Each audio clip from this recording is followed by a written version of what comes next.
Kalau kolesterolnya tinggi, biasanya asam uratnya ngikut tinggi. Kalau sudah asam urat dan kolesterol tinggi, maka tensinya ikut tinggi. Setelah tensinya ikut tinggi, tahu-tahu jadi stroke. Nah, kalau sudah terlanjur seperti itu, bagaimana cara mengobatinya? Yang pertama, kita harus banyak minum air putih. Kalau sudah tahu kena kolesterol, minum air putihnya betul-betul minimal 1,5 liter. Sampai kencing kita betul-betul berwarna bening, bukan berwarna kuning, bukan berwarna coklat. Kalau jenengan waktu pipis itu sudah warnanya kayak teh, itu betul-betul kondisi parah. Itu pasti kalau pipis sudah panas. Kalau sudah pipis sudah panas, itu sudah tanda kutip besok kalau kerja bawa air, kemana-mana sangu air, tidak apa-apa. Kayak anak TK lagi tidak apa-apa, sangu air. Kadang-kadang kenapa? Bukan karena mahalnya air, malesnya beli air. Iya toh, kadang-kadang kan seperti itu kan. Mending kok gitu, kadang-kadang di rumah aja mau minum aja kadang-kadang malas kok. Jadi lebih baik airnya dibawa kemana-mana biar ingat. Jadi kalau bisa berapa banyak satu botol yang isi 1,5 liter, ketika minum bawa itu kemana-mana langsung diminum terus. Satu hari minimal harus habis 1 botol. Terus yang kedua, jalan satu-satunya untuk membersihkan lemak di dalam peredaran darah, kita harus makan makanan-makanan yang mengandung lemak pengurai. Lemak pengurai itu ada di mana? Lemak pengurai yang pertama, bagi kolesterol, usahakan makan buah yang mengandung lemak. Contohnya apokat. Jadi Bapak Ibu yang penderita kolesterol, usahakan 1 minggu bisa makan apokat minimal 1 kali. Syukur-syukur bisa 2 kali. Itu untuk membakar. Jadi lemak yang baik itu untuk melawan lemak yang tidak baik. Kemudian yang kedua, harus dibuka salurannya. Membuka salurannya itu dengan cara apa?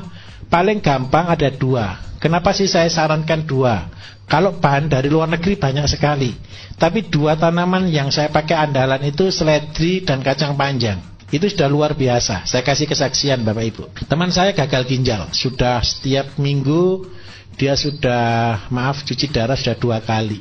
Kemudian dia betul-betul taat. Jadi dia betul-betul taat melakukan semuanya.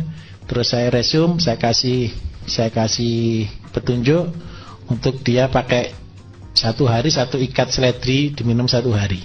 1 hari. Jadi dalam waktu 6 bulan dia sudah lepas dari cuci darah. Sama makan sukun. Itu sepele. Mungkin Bapak Ibu sudah sering kali dengar ini. Cuma 1 kadang-kadang tidak taatnya itu loh. Ketika jenengan taat, saya yakin pasti berhasil. Dan harusnya ketika jenengan mengikuti apa yang saya ajarkan di radio, semuanya sudah pinter semua. Jadi minta maaf, jangan jadi dukun tapi jangan jadi dukun, jadilah manusia sehat. Jadi kan semua resep kan ada di sana. Itu tadi. Jadi seledri dan kacang panjang. Apa cirinya? Seledri itu bentuknya pipa, kacang panjang itu bentuknya otot. Jadi kacang panjang itu adalah nutrisinya otot, seledri itu untuk membuka saluran di pembuluh darah. Itu caranya kalau kita menganalisa satu bahan. Ngerti nggih? Seledri kan kayak pipa toh?